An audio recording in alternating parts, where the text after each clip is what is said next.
Hello there, my name is Sandy Stec here in the incredible Comedy and Magic Club in Hermosa Beach with another episode of Behind the Punchlines. What was your first joke and how did the audience react? Please do not judge me for this. I was 19. It was an open mic in Palo Alto, the Bay Area, called the Rose and Crown Irish Bar. And I was talking about how I used to be a server in a steakhouse and some little kid said that I looked like Britney Spears from the neck up. And in my joke, I said, well, you look like J-Lo from the ass down. I'm mortified. The audience laughed and I was kind of mortified for them too. What's the strangest place you've ever performed comedy? Get ready for it. A clothing optional resort. Oh yes, it was in the mountains. It was called Harbin Hot Springs, if you've ever heard of that. That's right outside the Bay Area in Calistoga. I was not naked, but some of the audience members were. Oh my God. Basically, people just were very relaxed. Most of them were probably high. I remember the audience was on pillows on the ground. There was a woman who was topless, and there was a guy sitting in back of her holding her tits, holding her boobies. And none of my jokes worked because they lived in their own little world, but it was, I got paid in pizza, that too. Can you share a behind-the-scenes story from your time in comedy that makes you laugh? I don't know if I'm laughing at this or if I'm mortified, but I had a gig once in Santa Rosa, and I was leaving the parking lot and my car died. And I'm such a stickler for getting to my gigs on time that some guy in the parking lot in a van, I went up to the van, knocked on the window, and asked him to give me a ride to my gig. And he did. And I'm still alive. God is good. How do you balance personal stories with punchlines in your comedy? I'm still learning how to do this. I am very long-winded. I will talk and talk and talk. Sometimes I forget that I'm not just talking to my girlfriends, that you actually need punchlines.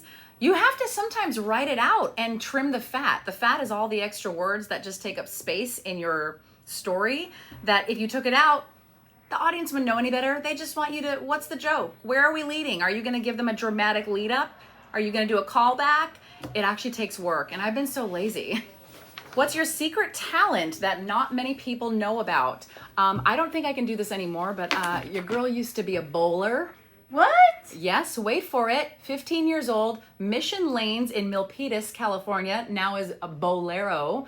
I bowled a 300. No. I did, and it was sanctioned. It was during a league. I think I bowled a 182, a 200, and a 300. Nice. Yeah, it was like that, and it was my last one. And it was like, my hand was shaking. I also paid for my community college with my bowling scholarships. Oh my God. I am getting less sexy by the minute. No, that's amazing. This is like the more you know. Da, da, da, da. Who were your comedic influences growing up? I loved Carlin. I love George Carlin. I saw George Carlin at the MGM Grand in Vegas when I turned 21. Oh, God. This was not a comedic influence, but my parents knew I wanted to do comedy. They took me to see Gallagher. And this is when I was 14. So keep in mind, that was my first show. But my first, like, holy crap, I love this guy was George Carlin. Still is. One of my favorites. What's one thing you wish audiences knew about the challenges of being a comedian? I actually, this is not the answer you're probably expecting, but I just want to say we're not all depressed. I struggle because I actually like people. I like talking to people. I don't like practicing my jokes out on people. So, like, I think people assume we're all just like lost causes, and I think we all have some work we need to do, but I genuinely consider myself a happy person and I really enjoy the company of other people. Sorry. Have you ever had a performance that went horribly wrong, and what did you do to deal with it? I did an outdoor gig. It was a fundraiser for a woman that passed away. And so it was a fundraiser for breast cancer. She passed away from breast cancer, but it was outdoors. You know, outdoor comedy sucks because you can't hear the laughter. It just goes off into the ether. And nobody was really listening. It was a festival. And these kids who were the sons of the woman who passed away came up to the stage while I was performing and said, "You suck. Get off the stage." And like, what am I going to do? I can't talk back to them. This is a fundraiser and they're kids. So I just looked out into the audience like, can somebody save me from these a-hole kids? And eventually someone came over and rushed them away. But I still am pissed off at those 14-year-olds. How do you stay motivated during tough times in your career? This is such a good question because I think we feel like we need to always be writing, always be performing, always be doing something. And for me personally, sometimes I need to not do, and I need to allow myself to just be. So I can be in the flow of my own rhythm, of my own heart. So I can, sometimes you just need to step away from it to breathe again and reboot and remember who you are as a person, that even if you're not on stage, even if you don't have a microphone in your hand, you're still valuable. You're still fine just as you are, but it's okay to take a step back to give yourself that room to breathe, which is an important lesson I've had to learn, and I'm still learning. How long has it been that you've been playing here at the club?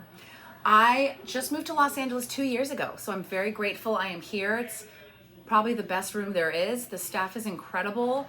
The green room is iconic. The food, don't get me started. And we're very spoiled as comics to perform here because the audiences are so warm. They come to laugh. They're not here to F around. They just want to laugh and forget about life. So 10 out of 10 on Yelp in my heart. And you're opening for Craig Shoemaker. Craig Shoemaker is on stage as we speak. Great. I mean, he's amazing. I've worked with Craig a few times. The first time I met him, we were working in the Bay Area on the USS Hornet, which is I don't want to say an abandoned, it's just a ship that doesn't go anywhere now. It's just it's like you could take tours on it and stuff, but a big corporation rented it out, and he was the headliner, I was the host. God, they had a good buffet. I don't remember the company, but I remember the food was bomb. I always remember the food more than anything else. Can you blame me? But yeah, that's where I met him, and now I'm living here and he lives here too. So very full circle moment. There was a studio at the Wynn in Las Vegas. It has since changed, but they had a contract with iHeartRadio. I also work for iHeartRadio, and they wanted us to go and interview some people performing there. So I went to interview Jay Leno, and this is his home club. And the funniest thing in the world, I'd never met him. I was so nervous, and he's so polished that he speaks in sound bites. Jay doesn't have any extra words. When we talk about cutting off the fat, his thoughts come out edited. Mine come out with all the fat. Like, I don't know how to edit. I just blah, blah, blah, blah. But anyways, I told him I worked here and we have some friends in common. And he said, do you want to go back home tonight on my plane? And I'm like, what? He goes, yeah, I'm going home tonight. We're gonna land in Van Nuys. And I'm like, is Jay Leno inviting me on his jet? And I'm so pissed that I said no, but I couldn't because I was staying at the hotel and they were part of a business thing. But how cool is that? Very generous. And I've heard that's what he does with a lot of comics. He always says, hey, you want to catch a ride? But his ride is a private jet because he's a baller. No, he probably didn't want to ride home in my Honda. Well, thank you, Sandy. Thank you for having me. I love this club and I love you. Love you. Do ba do ba do ba do ba do ba do ba do ba do.